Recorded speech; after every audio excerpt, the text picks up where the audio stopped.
Hello and welcome to the CBS Sports College Basketball YouTube page. My name is Kyle Boone, and with me as always, the smiling Adam Finklestein, the waving Adam Finklestein. Hello, Mr. Adam Finklestein. Hello, Boone. Nicest man in America. How are you today? I'm doing okay. I've got some ants crawling on me. It's driving me absolutely nuts. I made the mistake this week, Fink, of eating some fruits in my office, and I left them in my office for like 3 days. So you And very just literally have ants in your office? there are literally ants crawling around on my desk, on me, on my leg earlier. That is both disgusting and disturbing. It is. I'm extremely frustrated at myself. I've learned my lesson. Don't leave dirty dishes in your office. But we're gonna get through this. I think. How are you gonna? I don't mean to sidebar longer than anticipated Yes. here, but how are you gonna rectify this problem? Well, I've set up some ant glue traps. Yeah, the traps. And Okay. I'm catching some of them that way. And then I've got like some wet paper towels, and I'm just kind of smashing them as I see them. It's like This is the awful. whack-a-mole type thing. It's not a good situation. But I just had an exterminator come out like a week ago, so I think that, along with just being vigilant, there's another one. We're gonna make it through. But this is I'm not easily distracted. I'm not, ADHD, but man, these ants just are in my business today. So This was not planned content, everybody, but it's not good. It's not good. Yeah, no, it sounds did you just get one in your ear? And anyway, so this week's episode, I'm gonna take the baton here, Boone. I'm gonna pass it to you. Yeah, this week's episode is all about best fits, right? So Boone, before the ant invasion, and I had to submit to producer Nana our best fits for this draft. Boone came up with 3. I came up with 5 because I'm a draft nerd. And I just think these kinds of exercises are fun. So, Boone, if you don't mind, I will start. I will cede the floor to you, my friend. All right. So, my first best fit. Now, mind you, this is not necessarily, in this case, this isn't likely to happen in any way, shape, or form. But my best fit for Dylan Harper, who is very likely going to be the second pick of the draft and be selected by the San Antonio Spurs, the best fit would have been, and maybe still could be, the Washington Wizards. The Wizards in the last 2 draft cycles have accumulated a ton of young assets, and they have spread them across their lineup, from Bilal Coulibaly to Alex Sarr and numerous others in between. What they do not yet have is their point guard of the future. And Dylan Harper would have been ideal in this team, in this setup. Put him next to AJ Johnson in that backcourt. And you've got I think it would have been a seamless fit. Now, I think at this point in time, 3 weeks before the draft, with Washington in no position at number 6 to even hope that Dylan Harper is on the road, the relevant question here is there a pathway to Washington getting involved with Dylan Harper in any way, shape, or form? And I would say to you this, maybe not, but what if those Giannis to San Antonio conversations, what if there's some traction there? And what if they needed a third team to facilitate that? And what if maybe Steph Castle was on the market? There's a lot of moving pieces here, and Washington has a ton of young assets.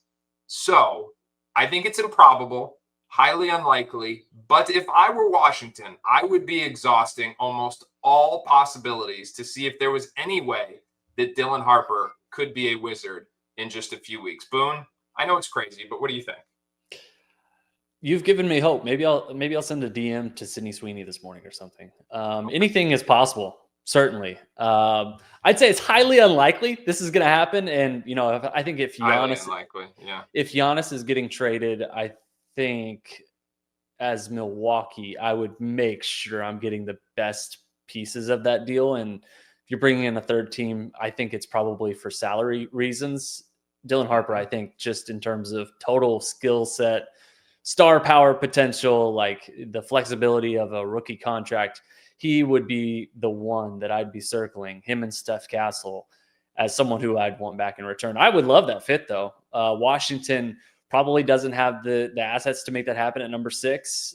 Maybe they could package in some future picks, and I don't know how that would work exactly, but yeah, that would be a lot of fun. I love Bub Carrington, but I think adding a Dylan Harper next to him, making those pieces fit with Alex Sarr and some of those young talent that they have on that roster, like Washington's, Tre Johnson. There's some guys there. Yeah, Washington's in a really actually fun place where they've got some young talent. They're a pretty fun young team. And, I think that if they make the right selection at number 6 in this draft and continue to work around the edges on that roster, like that's a pretty exciting team that I'm looking forward to watching. And, I don't feel like I've said that a lot about the Washington Wizards over the last, I don't know, since I've been alive, basically, since John Wall probably. But that team is actually like pretty exciting. So yeah, I like that fit. I have a part 2 to this, Boone. I have a part 2. Okay. Yeah. And then I will yield the floor to you. But let me ask you this. Yes. Who did you have a best fit for San Antonio? I do have a secondary best fit for San Antonio. Do you have one? So we'll come back. So we'll both give ours. Here's my thought here. Like, I think Kon Knueppel would be an ideal fit in San Antonio. Yeah. And Kon Knueppel could theoretically be on the board. I mean, I think his range is 3 through 6. Mm-hmm. But when you talk about the floor spacing, the basketball IQ, because let's face it, like San Antonio, they're in a great spot. Second pick, Wemby, De'Aaron Fox, Steph Castle. But the one thing they really don't have is floor spacing around Wemby. And De'Aaron Fox doesn't help that because he's a paint touch point guard. So they need shooting. They need shooting, and they need players who can excel as secondary threats. And I don't think there's a better archetype.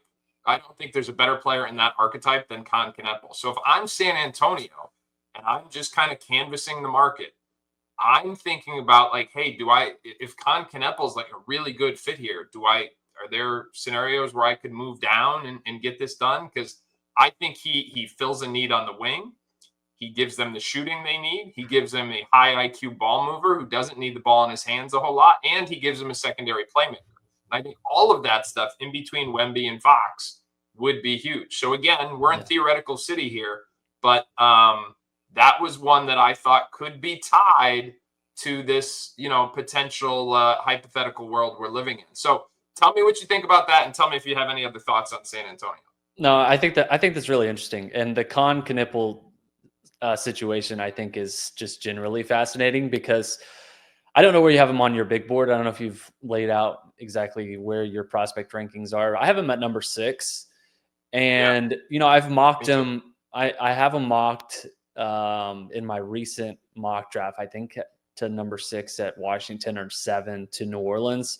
My previous mock, I had him at number 4 to Charlotte, and I had a lot of people, including someone who produces this podcast, say, yeah, number 4, Charlotte, maybe a little bit too rich. And I get it.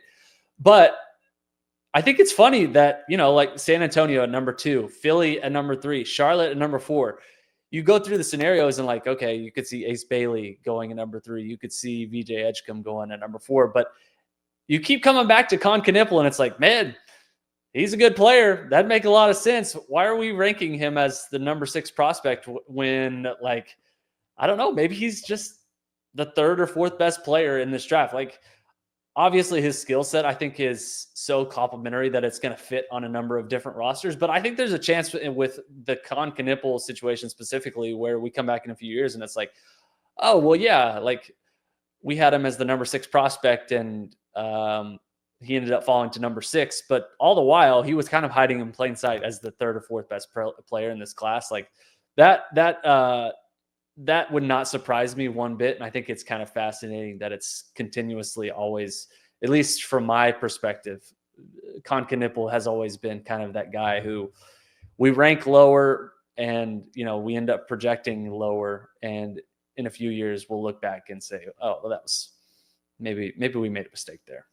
So let me, if I could, 2 thoughts on that. Number 1, I think that for clarity, I think everybody now has Kon like top 6, top 7, it seems, but we've been talking about him in that range, since January, I think. Yeah.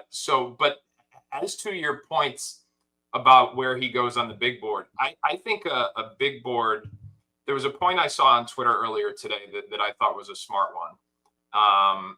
And it was this, there's two ways to do a big board. I mean, I'm sure there's more than that, but you could do it based on highest upside. Like if you want to take a swing for the fences, in which case Kon is probably not top 3 or top 5. Who knows? Stranger things have happened.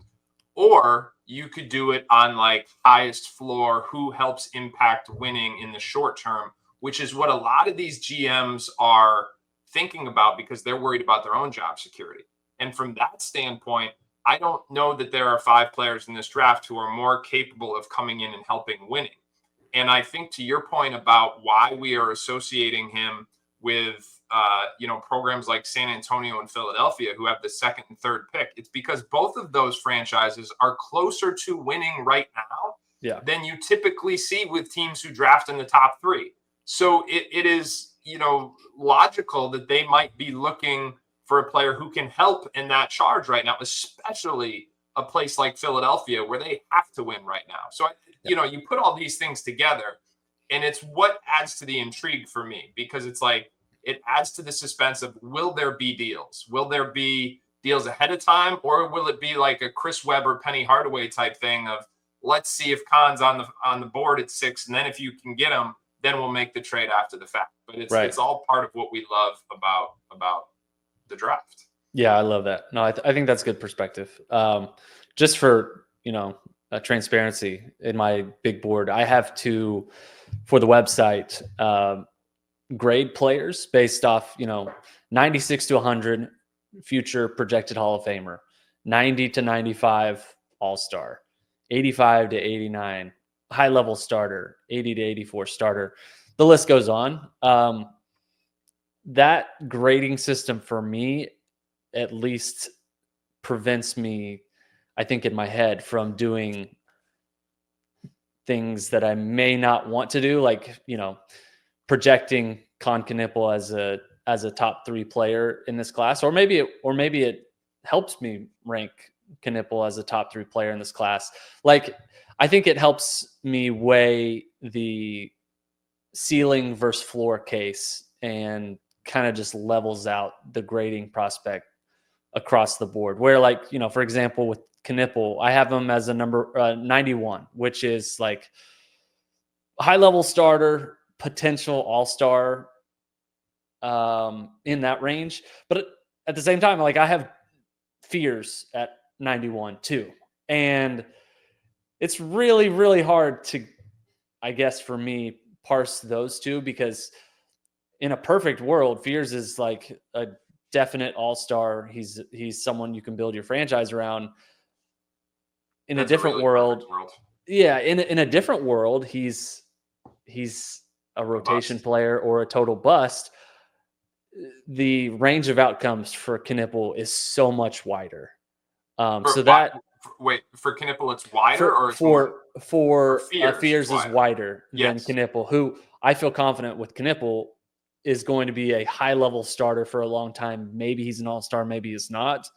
Fears, maybe he's an all-star, maybe he's a total bust. So how do you, we're kind of getting in the weeds here, and maybe people are interested in this, but how do you square that? Because I have them ranked the same in my grading system, but it doesn't properly take into account the range of outcomes both for Knueppel and for Fears. Yeah, so this is, I think, great context to the viewers of like what happens behind the scenes on the site, and also why, God bless you, you do it and not me, because I would be fighting everybody saying, well, I want to give a range. I don't want to give one value. I want to say Kon Knueppel's an 85 to a 92 and Fears is a 78 to a 95, because that's what I would be doing, because that's how I think of it. Because, and I think you just said it, like, there's a range of possible outcomes for all of these guys, and we should all be able to agree that there is a range. What the range is, we can debate about, but I've never met a smart projector of NBA talent that thinks that anything is a foregone conclusion. Even somebody like Wemby, it was always like, if he stays healthy, if the shooting, like, There's a range. We're predicting the future. It's not certain. Yeah.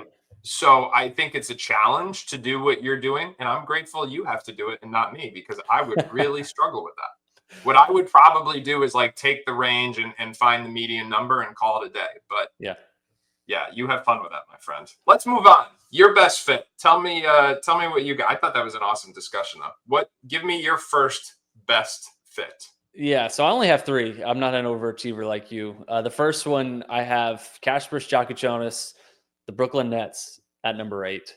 And my latest mock, this is why I like it, because I have Asa Newell going at number 19. So Brooklyn adding Jakucionis, who I think is an on-ball playmaker, a primary functionary initiator. Adding an Asa Newell, someone who can be a lob threat and, someone who can be an easy target for Jakucionis as a passer. I like that idea. I think Jakucionis is someone who is a projected future starter for me. I think Brooklyn needs to kind of hit the reset button on a number of positions on its roster. And Jakucionis to me is someone who, I think is a good fit for this roster, and I think could help them kind of reset in terms of youth and kind of where they're going in that direction of just getting younger, getting guys on cheaper contracts, and potentially adding guys who could be future stars down the line. So with Jakucionis, I think the range makes a lot of sense too. I think probably his range is, I don't know, you tell me, but somewhere between 6 and 14 in this draft. Yeah. And the Nets at number 8, consistently when I'm looking at, the current draft standings, Washington at 6 feels like maybe a little bit high. 7, New Orleans. Okay. Maybe Brooklyn at 8, 9, Toronto. Don't really see it. 10, Houston. Not really seeing it. 11, Portland. I don't know. Maybe not really. I don't know. So yeah, I could see that too. And yeah. So I don't know, but I don't know if he's on the board at number 11 too. So I think you make a great point about pairing him with the lob threat, whether it's Asa Newell or obviously Maluach would be, in theory, there's not 2 teams who could take both, but again, things can reshuffle themselves. So I like that. I have a question for you about Kasparas, and this is something that I brought up on HQ, or maybe it was CBS Sports Network the other day. What I struggle with Kasparas is we're banking on the skill in the feel for somebody who has really high turnover numbers and relatively low shooting numbers from the 3-point line. So we're really projecting a lot. Now, those numbers contextually came in a situation where he was the primary playmaker. He was a big point guard. And this is an NBA draft in which there is a lack of point guards, especially in the first round. So, but I wonder what he would look like as a secondary guy. If he wasn't the one who was required to create the initial advantage, and he could just be a complementary player to make quick reads and decisions based on an advantage that someone else who was a little bit more dynamic made. Now, it's going to require him to be a consistent spot-up shooter. Yeah. But I wonder if that is a role that could lead to less variability. Is that a word? Than we saw this year at Illinois. And I know, he was battling some injuries and this and that, but Illinois was Jekyll and Hyde this year. Yeah. And I think the guy running the show has to be at least somewhat accountable for that. So that's what I wonder with him. Nonetheless, I love your point about pairing him with a lob threat. Yeah, and Brooklyn has 4 first-round picks too. Something we've consistently talked about, but yeah, I think they'll have the weapons to not only make a pick like a Jakucionis, but also add pieces around him. If they add, a lead playmaker early in this draft. Jakucionis is definitely a hard scout for me. I think we have him currently projected as a point guard, right? Mm-hmm. That's the position, and that's probably true, but I don't know if he's going to be your primary guy at the next level. Just because the things that you mentioned, I think are very reasonable concerns. I think projecting him in the next level. 26.2% assist rate, according to Ken Palm last season. 25.4% turnover rate. And, we saw that throughout the season. The turnovers were a consistent issue. And if you're projecting him to be like someone who can play off the ball, you have to hope that he can develop his shot a little bit more than it was. It's 31.8% from 3-point range last season. 47th percentile as a jump shooter. I was going to say, what was he off the catch? I'm going to look you keep going. I'm going to look that. Yeah. Catch and shoot. He was 58th percentile. According to Synergy. Dribble jumpers, actually pretty good, 63rd percentile.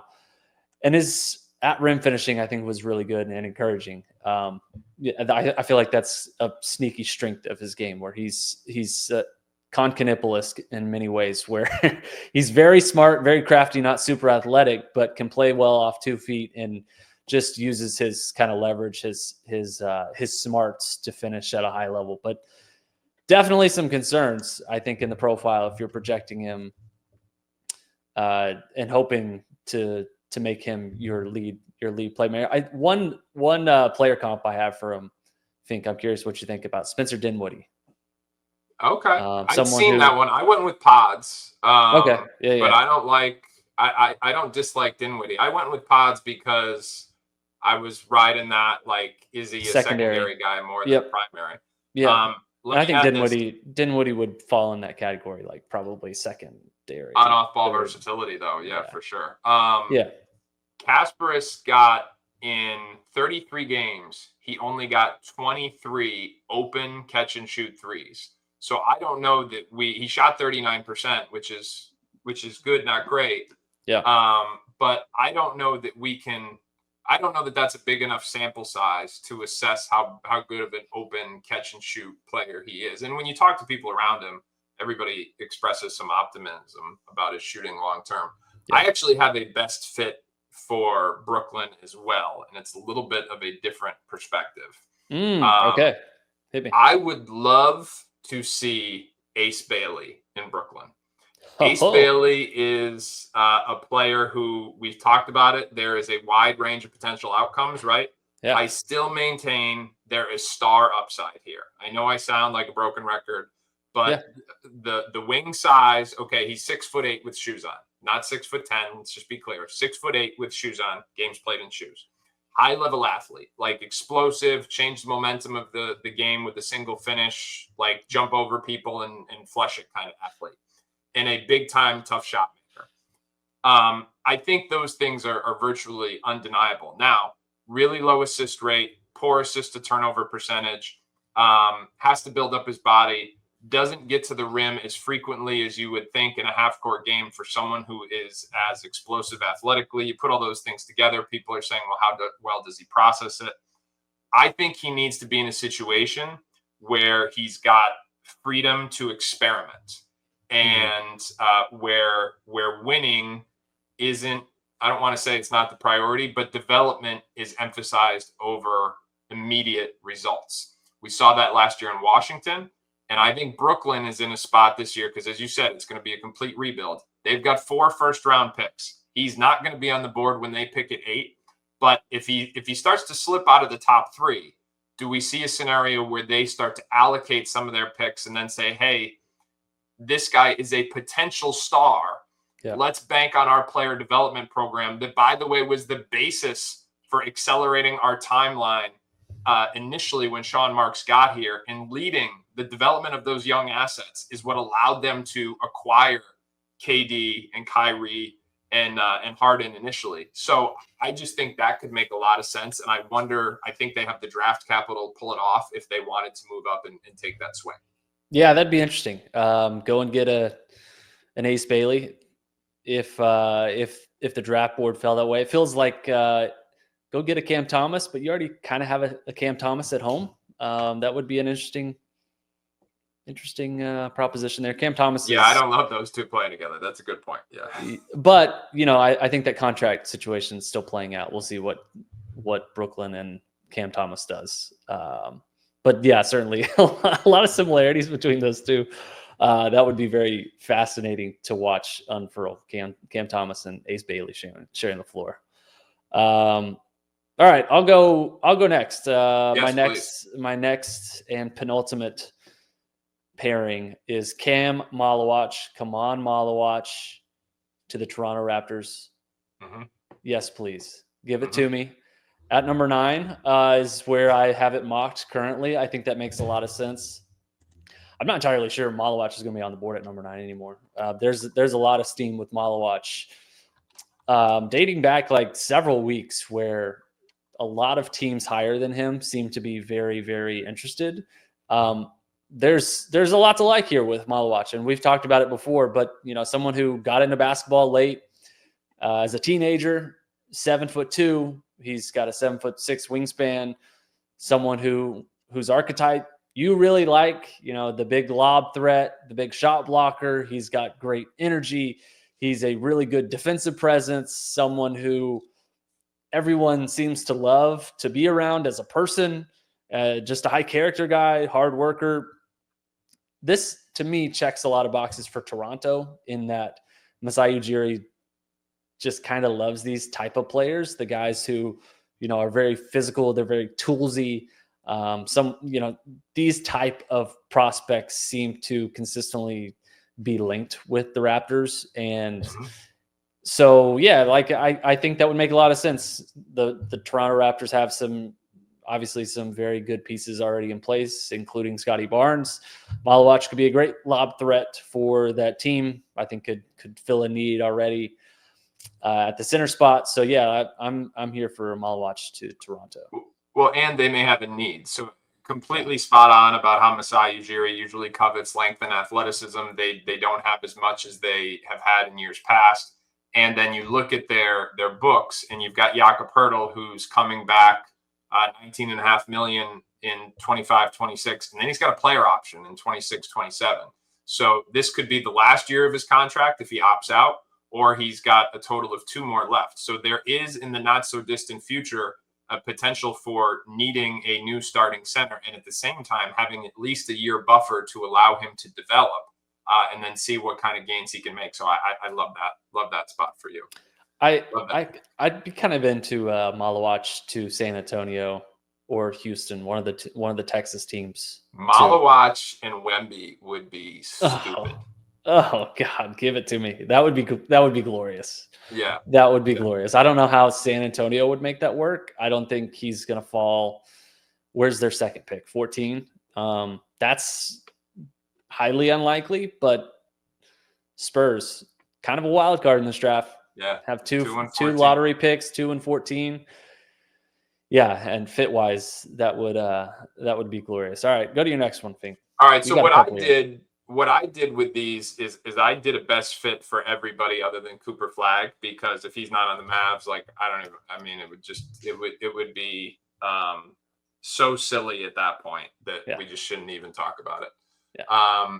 So talked about best fits for Harper, for Bailey. Next guy on my board is VJ Edgecombe.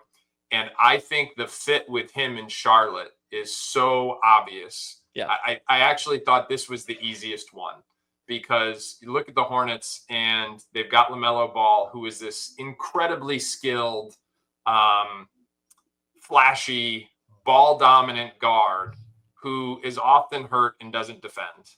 Mm-hmm. And then you have Brandon Miller, who is this highly skilled shot-making big wing who is, can stretch you out to the arc, movement shooter, but really loves the mid-range area, even if Natos didn't let him do it in college. What they don't have, like, you put VJ Edgecombe in there, this explosive, powerful athlete whose frame is just going to keep coming, who's got a ton of defensive upside, even if he's not as far in that process right now as some have made, represented. I think he's got more gains to make in that area. And then the rim pressure as well. Yeah. So, and then what are the questions? Well, it's the shooting and the guard skills. You don't need to worry about that. LaMelo's going to have the ball in his hands forever, and then when not, it's going to be Brandon. So your guard skills aren't as highlighted there. What's more important is that you can grow into someone who can defend the other team's best perimeter player. You can pressure the rim, and you can bring, from a culture standpoint, a competitiveness, which we know he has. So I think VJ Edgecombe, and I know there's been talk about is San Antonio interested at 2? Like, could Philadelphia be the spot at 3? I think if he is on the board at 4, he is an absolute no-brainer for Charlotte, and he would be a terrific fit for the Hornets. Yeah, I like that. I keep coming back to the Knueppel thing, where Knueppel I think would make a lot of sense for Charlotte. But my latest mock, I think I have Edgecombe going at number 4 to the Hornets. Makes a lot of sense. Like, pretty good size. I think he could play well off of LaMelo, can play well off of Brandon Miller.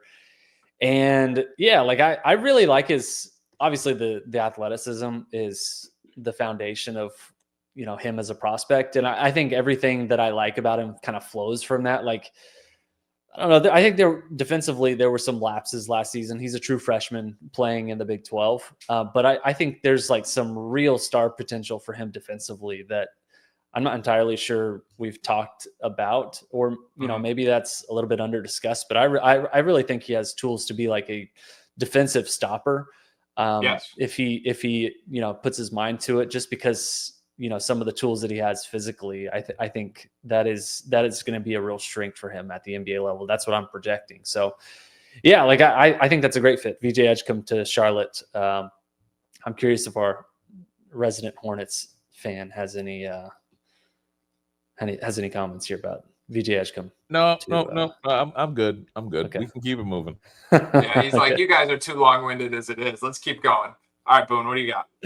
Okay, my last one is Derik Queen to Chicago Bulls at number 12. Okay. Seems like Chicago wants to go in a direction here where they could stand to add front court size. Their backcourt is pretty, I don't know, kind of stacked at this point. I don't know if they necessarily have any like true difference makers outside maybe Kobe White, but like, how excited are you about Josh Giddey and Dallin Terry? I don't know. Like, I think they're about to pay Josh Giddey, so they may be more excited than you are. Yeah, maybe they will, but I don't know if they'd be. Maybe they will be excited about it. I don't know, but yeah, like I think in this range where they're picking in the draft, Derik Queen would make a lot of sense. Danny Wolf would make a lot of sense. Kind of like the 2 big men who are playmaking hubs, very skilled, can put the ball on the floor. Both of those guys make sense. Come on, Maluach, if he falls to number 12, would make some sense. Just adding some size. I think they really have something in Modest Buzelis, who was a lottery pick last year. But Vucevic is nearing the end of his contract, I believe. Yeah. I think they're going to have some flexibility in their future in the front court, where they're going to have to figure out where the minutes are going to come from. And I think the intersection of value and talent where they're picking the draft would make a lot of sense for Derik Queen. Maryland going to the Chicago Bulls at number 12. I think there's a good chance he could be off the board by then. I worry about I think so too. Him and Giddey on the floor at the same time, because now you've got 2 non-shooters, and Queen isn't a rim protector either. So if you play him at the 5, you've got to you worry about defense. If you play him at the 4, you've got to find a rim protector. Is that rim protector going to be able to shoot? So now theoretically you have 3 non-shooters on the floor at the same time. That doesn't work. I will say this, like when you look at their front court, because they made a long-term commitment to Patrick Williams. He shot 35% from 3-point line last year, but in the 2 years prior, he was 40 and 42%. So I think they're hoping that he's a consistent floor spacer at 6'8". I think Jalen Smith has got some, he can shoot the ball. Modest can shoot the ball. Those guys are all under multi-year deals. So there's enough shooting in the front court where theoretically he would fit, to your point. I think a lot of it is like, are they sticking with Giddey? Because if you have Giddey and Derik Queen, you've got a lot of skill from a ball handling, passing perspective. But I think everybody else on the court needs to be able to shoot. And then you also need somebody who can protect the rim. And the rim protecting 3-point shooter is a hard guy to find. And Miles Turner ain't walking through that door. Well, or maybe he is. I don't know. Or maybe he is. Yeah. We'll see. All right. My last one. Okay. Nice. Yeah. I did the top 5 other than Cooper Flagg. I went Tre Johnson to Utah. Yeah. And as I was looking at this, board, and I'm like, all right, where does he? I actually think he could make some sense in San Antonio, but I don't think he's going to be I don't think he's going to be an option at 2. Yeah. The 76ers, they've already got they got Jared McCain, they got Tyrese Maxey, so that doesn't make a whole lot of sense. Baylor, they don't need a ball dominant guard. I'm sorry, not Baylor. Hornets, they don't need another ball dominant guard next to Ball, so that doesn't make sense. So when I look at Utah, and this is a team that has allocated some draft capital on guards in the last couple of years, but hasn't necessarily gotten a great return.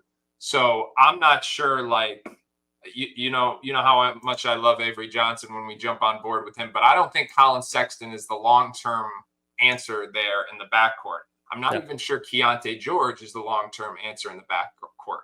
You've got Austin Ainge coming over, and it appears now he's going to head up the front office decisions. I think they may feel good about Isaiah Collier as the long-term answer at the point guard position with what he did last year, but it is going to be imperative that you pair him, a great passer, with a shot-making scorer, and that is Tre Johnson. So if I'm Utah and I'm trying to figure out how to get more competitive and find long-term pieces that fit, I really like the opportunity to pair Tre Johnson with Isaiah Collier, see how those two fuse together, and then potentially move off of guys like Colin Sexton and maybe even Keontae George to try and better align our timelines and see what's available there. But I do think the Tre Johnson, Isaiah Collier backcourt has some long-term potential. Yeah, and I think Utah's in a pretty interesting spot too, right? Like, obviously, they were in the mix to be the number 1 pick and did not get that. Fell to number 5, which is just a gigantic bummer. The difference between a Cooper Flagg and a Tre Johnson, but I think the 3 to 5 range is like kind of fluid in this draft. Like Ace Bailey, VJ Edgecombe, Tre Johnson. I think those 3 in some order are more than likely to be the picks there, and just getting letting the 76ers pick whoever at number 3, the Hornets pick whoever at number 4, and then, Utah just gets the best of the rest at number 5. And if Tre Johnson is the best of the rest, like, that's a pretty good consolation prize. Like, this is a really skilled scorer who, as we've talked about several times, has some really high-level playmaking to boot on top of his profile. So there's a lot to like there. I think Tre Johnson would make a lot of sense for the Jazz. Let me be clear. This is like best fit for Tre Johnson. Like, if I'm Tre Johnson, I want to go to Utah. If I'm Utah and that comes to fruition, like you said, where Bailey and Edgecombe are off the board, I think they also, Kon would fit here as well. And I think they would consider both of them. Yeah, I think so too. Well, there's a lot to unfold here in the next couple of weeks. What do we have? Like 2.5 weeks till the draft? 3 weeks from Wednesday. 3 weeks from Wednesday. Hot dang. It's coming up, Fink. It's coming up. All right. Good stuff. So you're traveling next week. We are going to sneak in an episode, however, for the diehards. We'll keep what's the topic? We're going to talk about. The topic is going to be like potential curveballs and how that could, some unexpected scenarios and the ripple effects. So what happens if San Antonio moves the second pick, or what happens if they make a pick we're not expecting? Because every year, like mock draft world and draft Twitter, there's a decent amount of groupthink that goes into it, and then something happens on draft night that catches everybody off guard. Like it's revisionist history. If anybody tells you that they were expecting Paolo Banchero to be the number 1 pick in the draft 2 years ago, nobody expected that. Right. There was a Woj bomb saying it wasn't going to happen. Then he was the number 1 pick in the draft, and then everything changed. Yep. So I venture to say that Houston would be in a much better spot if Paolo ended up being the 3rd pick in that, as many people projected. So that's what we're going to talk about next week. Some curveballs that could have significant ripple effects in this draft. I love it. All right. This is a great topic. And hopefully the curveball of my aunt problem will be solved by next week. I promise to bring my A game, and I will be aunt-free next week to see you, Mr. Finklestein. Terrific display of stoicism from you this week, just being able to sit through it. I commend you. Anyway, hopefully man in America, Thomas man in America. Here we go. Hopefully you couldn't tell. I had a couple of little boogers crawling on me, but I think we made it through mostly unscathed. It's disgusting. It's truly disgusting. We gotta go, folks. We gotta go. Thank you for listening and watching. Please subscribe to the CBS Sports College Basketball YouTube page. We'll see you guys right here next week.